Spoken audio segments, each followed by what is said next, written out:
Thank you सभी को। मैं सबको इस वेबिनार में स्वागत करती हूँ। मैं सुचेता साव, मैं वेस्ट बंगाल दुर्गापुर से बिलॉन्ग करती हूँ, जैसा कि सर ने आपको बताया। और आज सर को मैं बहुत-बहुत कोटि-कोटि प्रणाम करती हूँ, क्योंकि सर ने मुझे ये मंच को दिया मुझे। इस मंच पे मैंने आई, सर एक्चुअली बोल रहे थे आज कि अभी सर लोग कॉल कर रहे हैं और कॉल करके लोगों को बुला रहे हैं, लेकिन मैं बोलूँगी कि ये सर का बड़प्पन है। सर के वजह से आज हम लोग जहाँ भी हैं, उसमें सर का मार्गदर्शन, सर का सहयोग बहुत बड़ा रूप लेता है। सर अगर आज हम लोग के साथ नहीं होते, तो शायद आज हम लोग यहाँ पर नहीं होते। तो मैं अपनी बैकग्राउंड बताने से पहले मैं अपनी छोटी-सी परिचय दूँगी। मैं अपने मम्मी-पापा की सबसे छोटी बच्ची हूँ। मेरे 2 बड़े भाई और 1 बेटी, मतलब हम लोग का 5 जन का एक खुशहाल फैमिली था। मेरी शादी के पहले की लाइफ जर्नी है। और बट हम लोग एक पुअर फैमिली से बिलॉन्ग करते थे। पापा जी के कपड़े की दुकान में काम करते थे पापा जी, फिर कपड़ों के दुकान से जब 3 बच्चों को लेके फैमिली सँभालना पॉसिबल नहीं हुआ, तो पापा जी ने अपनी एक चाय की दुकान लगाई। लेकिन हम लोग की ज़िंदगी अच्छी-खासी चल रही थी। पापा के चाय की दुकान ठीक-ठाक चलता था, लेकिन फिर ज़िंदगी में बदलाव हुआ कि रास्ते जब चौड़े होने लगे गवर्नमेंट प्रोजेक्ट के हिसाब से, तो हमारी रोड के किनारे जो हमारी छोटी-सी दुकान हुई करती थी, वो दुकान को तोड़ दी गई। फिर वहाँ से हमारी ज़िंदगी में संघर्ष शुरू हुआ।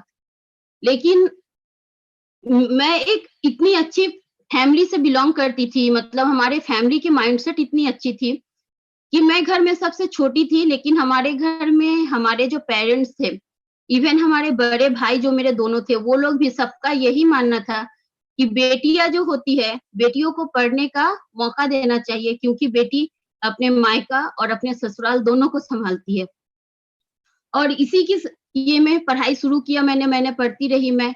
पापा की क्योंकि फाइनेंशियल कंडीशन नहीं हो रही थी 3 बच्चों को पढ़ाने की, तो बड़े भैया ने 10वीं के पास बाद पढ़ाई छोड़ा। फिर हम दोनों भाई-बहन पढ़ते रहे, छोटे दोनों भाई-बहन। फिर मैं क्योंकि पढ़ने में अच्छी थी घर में, तो फिर छोटे भाई ने भी पढ़ाई छोड़ दिया, मुझे कंटिन्यू करते रहे। और मैं अपनी घर की पहली लड़की बनी, मतलब पूरे परिवार में ऐसी लड़की बनी, पहली लड़की बनी, जिसने ग्रेजुएशन पास किया। मतलब मुझसे पहले मेरी फैमिली में किसी ने भी ग्रेजुएशन नहीं किया था। तो ये मेरी लाइफ जर्नी रही। लेकिन बचपन से ही क्योंकि हम लोग की स्ट्रॉन्ग माइंडसेट दी गई थी, तो हमारे सपने बहुत मेरे बड़े थे। लेकिन परिवार के दबाव में आके पापा को जैसे ही मेरा ग्रेजुएशन कंप्लीट हुआ, मेरी शादी कर देनी पड़ी। लेकिन हम लोग के सपने हमेशा से ही बड़े रहे। शादी करके मैं ससुराल आ गई। मम्मी-पापा ने भी देखा कि शायद ऐसी फैमिली में नहीं ढूँढ पाऊँगा। मेरे हस्बैंड मम्मी-पापा के एक ही बेटे हैं, बड़ी दीदी लोग थी, सब शादी हो चुका था। तो मेरे हस्बैंड भी उस वक़्त पढ़ाई कर रहे थे।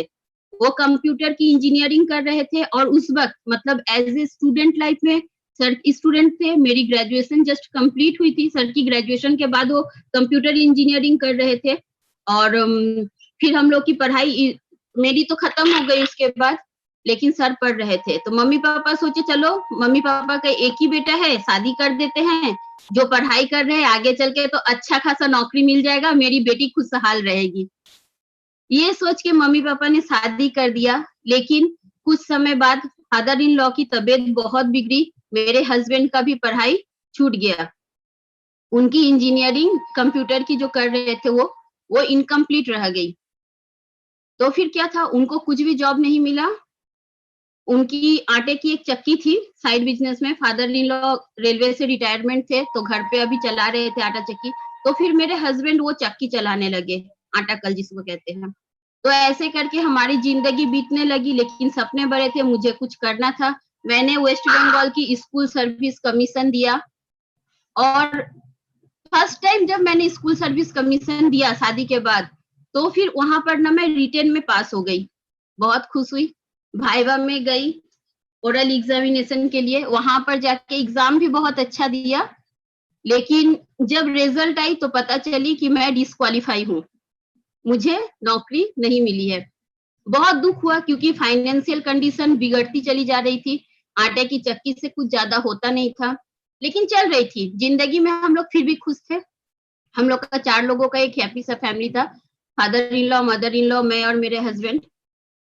लेकिन फिर भी फाइनेंशियली क्राइसिस थोड़ी-सी रहती थी। ये तो ज़िंदगी की संघर्ष थी। फिर इसी दौरान 2010 में मेरा घर में एक नन्हा मेहमान आया और जब मेरे घर में नन्हा मेहमान आया तो मैं फिर जॉब वगैरह सबसे दिमाग हटा के ना मैं बस अपने एज़ ए मदर की रिस्पॉन्सिबिलिटी को पूरा करने लग गई। बहू की रिस्पॉन्सिबिलिटी, मम्मी की रिस्पॉन्सिबिलिटी को पूरा करते रह गई और ऐसे ही ज़िंदगी चलते रहा। लेकिन जब मेरा बेटा 2.5 साल का हुआ, तब मुझे फर्स्ट टाइम रियलाइज़ हुआ कि मैं और मेरे हस्बैंड, मैं तो हाउसवाइफ थी, लेकिन मुझे रियलाइज़ हुआ कि हम लोग फाइनेंशियली बहुत क्राइसिस में हैं और मैं अपने बच्चे को एक अच्छी एजुकेशन नहीं दे सकती, क्योंकि हम लोग फाइनेंशियली उतना सक्षम नहीं है। आज अगर उसको अच्छे स्कूल में एडमिशन करवा देते हैं, तो उसकी ये मतलब एजुकेशन की जो खर्च है, हम लोग उसको कंटिन्यू बेयर कर पाएँगे। तो उस समय मुझे सिर्फ़ 5,000 की इनकम की ज़रूरत थी। मतलब मेरे माइंडसेट में हमेशा चलता था कि मैंने ग्रेजुएशन कंप्लीट किया, लेकिन अपने परिवार को सपोर्ट फाइनेंशियली नहीं कर पा रही हूँ और मुझे 5,000 रुपए अगर मिल जाए, तो मैं वो 5,000 रुपए से अपने बच्चे को एक अच्छी एजुकेशन दे सकती हूँ, क्योंकि स्कूल की खर्च एप्रॉक्स उतनी आती है पर मंथ की। तो ये माइंडसेट में हम लोग जद्दोजहद में थे। उसी समय हम सबके मेरे ग्रेट अपलाइन पीके सिंह जी के साथ मेरा मुलाकात हुआ। वो भी ये एक बहुत ही मिरेकल बात है। 2013 में पीके सर से मेरी मुलाकात फेसबुक के माध्यम से हुई।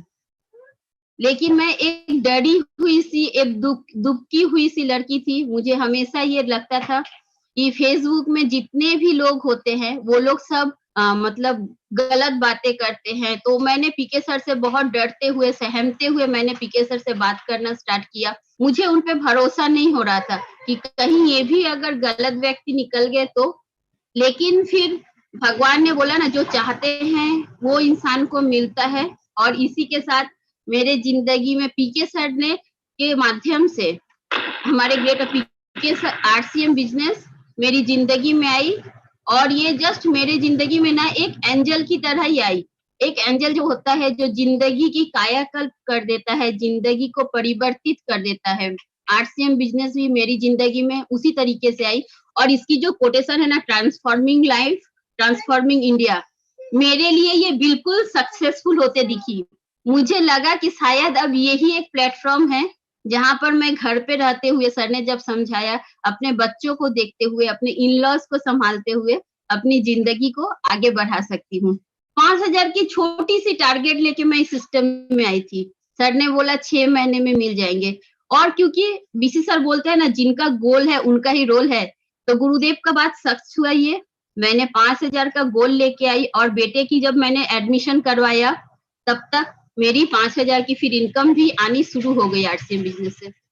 यहाँ से जर्नी चलता गया। मैं फिर आरसीएम बिज़नेस जॉइन किया 28 अक्टूबर 2013 को और उसके बाद अ, जनवरी 2014 से मैंने जो काम स्टार्ट किया और करते-करते 7 महीने बाद मैंने रॉयल्टी लिया और फिर मेरी टेक्निकल हुई धीरे-धीरे। लेकिन इन सब काम को करते हुए ना मुझे पूरी तरीके से एज़ ए हाउसवाइफ की जो सारी रिस्पॉन्सिबिलिटी होती है, जो हम लोग दे बच्चे को पढ़ाना, बच्चे को केयर करना, खाना बनाना, कपड़े प्रेस करना, बर्तन धोना, साफ-सफाई, सारे काम मुझे करने पड़ते थे। लेकिन ये तो मैंने सोचा कि कहीं भी मैं रहती, कोई भी अगर जॉब करती, तो भी मुझे करनी पड़ती क्योंकि ये हमारी नैतिक ज़िम्मेदारियाँ होती है। और इवन ऐसा भी होता है कि आरसीएम बिज़नेस करते-करते कभी अगर लेट हो जाती हम लोग, कभी मीटिंग में रह जाते, तो घर के जो बड़े थे, उनको थोड़ा-सा नाराज़गी होता क्योंकि रूटीन गड़बड़ा जाता। कभी-कभी बच्चे के ऊपर प्रॉपर केयर नहीं कर पाती, तो उस वजह से थोड़ी-सी समस्या क्रिएट होती घर में। लेकिन फिर ठीक है, लेकिन मुझे एक ऐसा लाइफ पार्टनर मिला जिसने मुझे हमेशा मतलब हमेशा एनकरेज किया कि नहीं, आप कर सकते हो, तुम में वो क्षमता है, तुम कर सकती हो। मुझे हमेशा सर ने बोलते रहा कि नहीं तुम कर सकती हो और ऐसे करके कंटिन्यू हम लोग काम करते गए। हमारी जब टेक्निकल हो गई, हमारी ज़िंदगी में थोड़ी-सी सुधार होने लगी। उसके बाद 2016 में मैं फर्स्ट टाइम कोलकाता में गुरुदेव टीसी छाबड़ा जी से मेरी मुलाकात हुई, एक फंक्शन के दौरान। और इसके बाद हम लोगों की आरसीएम बिज़नेस बोलते हैं ना, अगर डेडिकेशन से लगे रहो तो बहुत कुछ देता है। मुझे सानिया मिर्ज़ा जी के साथ मिलने का मौका मिला रायपुर में। मनीषा मैम का फोन आया कि सुचेता जी आपको आना है रायपुर में, सानिया जी के साथ प्रोग्राम होने वाली है। मैं गई और इसी तरीके से बहुत सारे और भी चीज है।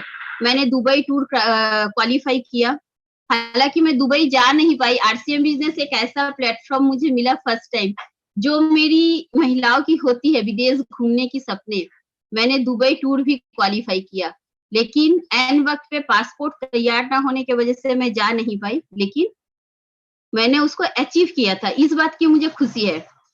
तो ऐसे करके हमारी जिंदगी चल रही थी। मतलब बहुत सारी घर में जिंदगी को लेते हुए, जीते हुए, पार्ट्स ऑफ द लाइफ, मतलब उतार चढ़ाव के साथ हम लोग जीवन जीते रह गए। और सब मैंने आरसीएम बिजनेस में आके ये देखा कि अगर जिंदगी में उतार चढ़ाव नहीं है तो आप तो मुर्दा बन जाओगे। जिंदगी में उतार चढ़ाव होनी भी बहुत जरूरी है। तो इसके साथ हम लोग जिंदगी में आगे बढ़ते गए। मेरी फिर टेक्निकल के बाद मेरी स्टार पर्ल हुई। स्टार पर्ल मेंटेन करते हुए हम लोग आगे बढ़ते रहे। फिर सडनली मेरी जिंदगी में एक और नया मेहमान आया 2018 में।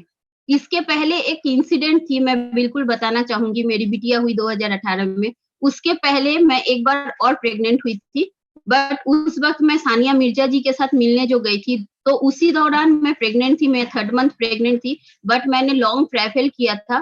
तो वहां से आने के बाद, रायपुर से आने के बाद कुछ टाइम बाद 15-20 दिन बाद मेरी मिसकैरेज हो गई थी। तो मैं मेंटली टूट गई, लेकिन फिर मैंने सोचा कि चलो ठीक है, आरसीएम बिजनेस को तो बिल्ड करना है, फिर कभी देखेंगे। तो घर में फिर ज्यादा परेशानी हुई कि तुमने ऐसे दौरान में, इस दौरान में भी तुमने इतना लंबा ट्रैवलिंग किया, ये वो बहुत सारी बातें हुई। लेकिन फिर ठीक हो गया सब कुछ। हम और मेरे हस्बैंड और मैं दोनों मिलके फिर से काम करने लगे। फिर 2018 की फरवरी मंथ में मुझे भिलवाड़ा जाने का सौभाग्य मिला फिर से एक बार। और उस वक्त ना मुझे पता चल चुका था कि मैं फिर से प्रेग्नेंट हूँ। 2018 की फरवरी मंथ की बता रही हूँ। लेकिन मैंने उस वक्त ये बात सबसे छुपा के रखी अपने घर में कि अगर मैं बता दूंगी, एक बार मेरे साथ प्रॉब्लम हो चुकी है, घर से तो मुझे परमिशन नहीं मिलेगी जाने को। लेकिन मैं गई, भिलवाड़ा में पूरा प्रोग्राम हम लोगों ने अटेंड किया। और अटेंड करने के बाद जब मैं घर आई, उसके बाद मैंने सबको बताया, ये गुड न्यूज के बारे में मैंने बताया। लेकिन जब बिटिया आने वाली थी मेरी जिंदगी में, तो मेरे घर वालों ने मुझसे एक रिक्वेस्ट किया कि तुम प्लीज इस समय अब तुम घर पे बैठ जाओ। तो मुझे लगा कि कहीं ना कहीं हमारे बड़े अगर हमसे ये बोल रहे हैं तो कहीं ना कहीं कुछ सोच रहे होंगे। मैंने उनकी इस प्रस्ताव को एक्सेप्ट किया और मैंने फिर कुछ टाइम के लिए मैंने आरसीएम से ब्रेक ले लिया। और फिर 2018 में अक्टूबर मंथ में मैंने एक नन्ही सी जान को जन्म दिया और मेरी गुड़िया रानी आई। फिर जिंदगी बीतने लगा। और मैं बोलता है ना, जब कोई लोहे को हम लोग अगर काफी टाइम तक रख देते हैं ना, तो उसमें भी जंग लग जाती है। मुझ में भी शायद जंग लग चुकी थी। और मैं भी मतलब फील्ड में जाने से, लोगों से बात करने में मुझे हिचक हो रही थी।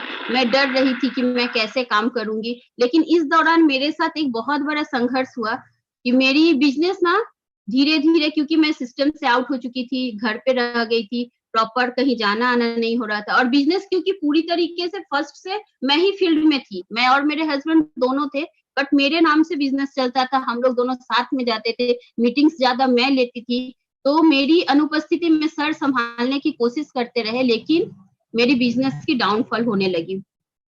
मेरी जो 12-13 लाख की बिजनेस जाती थी सेकंड से, स्टार पर्ल मेंटेन होता था, वो धीरे धीरे कमते कमते काफी कम हो गई। बिजनेस 5.5-6 में आके खत्म हो गई, होने लगी थी। मतलब 2019 की बात मैं बता रही हूँ आप लोग को। तो बिजनेस में डाउनफॉल होते गया। उसी दौरान मैंने चैट विद सुरेंद्र भट्ट हमारे आए, उसमें मैंने the leading lady Surekha Bhargav ji को सुना। और क्योंकि फैमिली सपोर्ट थी ही, वो लोग बोलते ही थे, तो मुझे महसूस हुआ सुरेखा भार्गव जी की जो स्टोरी है ना, वो मेरी लाइफ की स्टोरी है, मेरी जिंदगी की स्टोरी है। जब वो कर सकती थी तो मैं क्यों नहीं करूंगी। और वहां से फिर हम लोगों ने वर्क करना स्टार्ट किया। मैं फिर बाहर जाना शुरू की और इसी दौरान मुझे मेरे सारे अपलाइन के सहयोग मिला, चाहे वो अजय गौड़ सर हो, मानिक सर हो, बीसी सर हो, केसी सर हो, सभी ने मुझे पूरी तरीके से सहयोग किया। और 2019 में मैं अपनी 10 महीने की छोटी बच्ची को लेके ये फर्स्ट प्रोग्राम मैंने किया सेमिनार फिर से दरभंगा में मैं फर्स्ट टाइम गई फिर मतलब 2 डेढ़ साल की गैपिंग के बाद मैं फर्स्ट टाइम फिर दरभंगा में गई प्रोग्राम करने और दरभंगा से प्रोग्राम करते हुए मैं अपनी बच्ची को लेके जाती जहां जाती उसके साथ ट्रैवल करती और ट्रैवल करते हुए फिर मैंने इस सिस्टम को फिर मैं रुकी नहीं मैं फिर गई छत्तीसगढ़ गई, उदयपुर गई, 2019 से 2020 मार्च कोविड आने की पहले तक बहुत सारी जगह पे मैंने ट्रैवल किया। करते हुए हम लोग ज़िंदगी में आगे बढ़ते रहे। मैंने स्टार पर फिर से मेरी मेंटेन होने लगी और ऐसे करते-करते हम लोग आगे बढ़ते रहे। फिर सडनली कोविड आ गई। कोविड आने के वजह से हम सभी ग्रेट अपलाइन लोगों ने मिलके हम लोगों ने मॉर्निंग मीटिंग सेशन स्टार्ट किया। पूरे टीम को धीरे-धीरे करके हम लोगों ने ज़ूम पे कनेक्ट किया, ज़ूम में कन्वर्ट किया पूरे टीम को और हमारी टीम में फर्स्ट मॉर्निंग में सुबह 5 बजे से हम लोगों ने कमांडो टीम के नाम से प्रोग्राम स्टार्ट करवाया। सारे अपलाइन की सहयोग मिली, उसमें बीसी सर भी मुझे याद है जब 2020 में हम लोगों ने मॉर्निंग मीटिंग स्टार्ट किया था, उस मीटिंग में बीसी सर को भी हम लोगों ने एक बार इनवाइट किया था सुबह 5 बजे की सेशन में और गुरुदेव कभी ना नहीं बोलते थे। गुरुदेव उस मीटिंग में भी आए थे हम लोग का हौसला अफ़ज़ाई करने, हमारी टीम को सहयोग करने और फिर हम लोग की इसी तरीके से हमारी काम आगे बढ़ती गई और काम आगे बढ़ते गई 2021 में मैंने फिर एमराल्ड का पिन अचीव किया 21 की मार्च में। और मैं आप लोगों को ये बताना चाहूँगी कि मार्च में मैंने एमराल्ड पिन तो अचीव कर लिया और आरसीएम बिज़नेस ना हम लोग की हर छोटी से छोटी बड़ी सपने को पूरा करती है। मैं जब फील्ड में आई, मुझे आरसीएम बिज़नेस के माध्यम से सानिया मिर्ज़ा जी से मिलने की मौका मिली। मेरी जो भारत में हर महिलाओं की इच्छा होती है कि वो भारत में बाहर घूमें क्योंकि मेरी 2008 में शादी हुई थी, वहाँ से 2013 तक सिर्फ मायके और ससुराल इसके अलावा कहीं नहीं जाने को मौका मिला था, लेकिन आरसीएम बिज़नेस ने वो सिस्टम दिया जो मेरे फ्लाइट में बैठने की सपने जो होती है उसको पूरा किया। मैंने कई बार फ्लाइट में जर्नी की, सारे सपनों को पूरा किया, भारत के हर कोने-कोने तक मुझे ट्रैवल करने का मौका दिया। मेरी कॉम से मैं मिली 2021 में चंडीगढ़ में मेरी कॉम से पिलर अवार्ड भी मुझे मिला। और इसी तरीके से ज़िंदगी आगे बढ़ते गई। फिर मैंने जो 2019 के बाद मैंने स्टार्ट किया, फिर मैं रुकी नहीं, छत्तीसगढ़ गई, ये आसाम की सेमिनार का फोटो है। इस तरीके से दिल्ली में गई मैं, गुजरात गई, छत्तीसगढ़, चिरमिरी, राजस्थान, हर जगह को मैंने धीरे-धीरे करके अपने टीम जहाँ-जहाँ थे सिक्किम में, सारे जगह को मैंने कवर किया और कवर करते हुए हम लोग आगे बढ़ते रहे और अभी ये रिसेंट की फोटो है जो लास्ट मंथ में हम लोग नवंबर में हमारी एक टीम की प्रोग्राम थी आगरा में, जिसमें हमारे अभिषेक सर भी आए हुए थे, बीसी सर के जो सुपुत्र अभिषेक सर आए हुए थे। फिर जाके हम लोग को संकेत सर से मिलने का मौका मिला। सीमा छाबड़ा जी, बीसी छाबड़ा जी, ये सारे जो ग्रेट अपलाइन हैं, हम सबके जो ग्रेट अपलाइन में आते हैं, ये सारे अपलाइन को सानिध्य में रहने का 3 दिन तक उन लोगों के साथ रहने का, समय बिताने का, उन लोगों से सीखने का हम लोग का मौका मिला और बहुत ही शानदार प्रोग्राम हम लोगों ने एन्जॉय किया। और ये आगरा प्रोग्राम की मैं आप लोगों के साथ कुछ और तस्वीरें शेयर करना चाहूँगी। देखिए सीमा छाबड़ा जी के साथ हम लोग की फोटो ग्रुप में। तो बहुत सारी एन्जॉय हम लोग को ज़िंदगी में मिला और मैं आप लोग से लेकिन एक चीज़ बोलना ज़रूर चाहूँगी अभी कि देखिए आरसीएम बिज़नेस में क्या होती है ना, हम लोगों को लगता है कि हम लोग जब काम करते हैं ना तो हमारी ज़िंदगी में संघर्ष आती है। एक्चुअली ये संघर्ष नहीं है, ये ज़िंदगी की उतार-चढ़ाव है। इसी का नाम ज़िंदगी है और इसको अगर हँसते हुए हम लोग अपने गोल की तरफ भागे, तो हमारी गोल ज़रूर हम लोग को एक ना एक दिन अचीव करते हैं। और इसमें हम लोग की फैमिली को अगर किसी के फैमिली में कोई प्रॉब्लम भी हो रहा है, तो परिवार का साथ हम लोग को धीरे-धीरे अगर हम लोग लगन से लगे रहें, तो परिवार का साथ भी मिल जाता है और हम लोग आगे बढ़ते चले जाते हैं। और आरसीएम बिज़नेस से सिर्फ मैंने अपने भारत की हर कोने तक जाने का सपना पूरा नहीं किया। जब मैं एमराल्ड हुई, तब मेरी 1,16,000 की फर्स्ट बार इतनी बड़ी एक 6 डिजिट की चेक भी मेरे पास आना शुरू हो गई। मैंने अपनी खुद की कार अचीव किया और अभी मैं अपनी खुद की घर भी कंस्ट्रक्शन कर रही हूँ। जो घर में रहती हूँ हम लोग वो तो हमारा है, एक और घर जो कि 3000 स्क्वायर फीट में मैं कंस्ट्रक्शन करवा रही हूँ। ये सारी चीज़ें मुझे मिली सिर्फ़ और सिर्फ़ आरसीएम बिज़नेस के वजह से। अगर मैं आरसीएम बिजनेस में नहीं होती, अगर उस दिन अगर मुझे वो सरकारी नौकरी मिल गई होती स्कूल टीचर की, जिसके लिए मैंने ये किया था, एसएससी जिसके लिए मैंने रोई थी, अगर उस दिन बाद में मुझे रियलाइज हुआ ना, ऊपर वाला जो करता है बहुत अच्छा से के लिए करता है। अगर उस वक़्त मुझे ये मिल गई होती ना, तो शायद मैं आरसीएम को कभी 5,000 रुपए के लिए हाँ नहीं करती और मैं शायद कभी यहाँ नहीं होती, जो आज मैं जहाँ पर पहुँची हुई हूँ। लेकिन एक्चुअली मैंने कुछ भी बहुत ज़्यादा कुछ तो किया नहीं है। ये सिर्फ़ और सिर्फ़ मेरी जैसी और भी बहुत सारी महिलाएँ कर रही है, लेकिन मैं थोड़ी-सी डिटर्मिनेशन के साथ टिकी रही, तो मैं यहाँ तक पहुँची और मैं जानती हूँ आप सब में बहुत ज़्यादा पोटेंशियल है। हम सब में और बहुत सारी महिलाएँ हैं, जो अगर थोड़ी-सी वर्क करेंगी, आप सबका अगर थोड़ा-सा सहयोग मिलेगा, तो हम लोग और आगे जाएँगे। आप लोगों की भी स्टोरी यहाँ पर शेयर होगी और बीसी सर इतना अच्छा काम कर रहे हैं हम सबके लिए।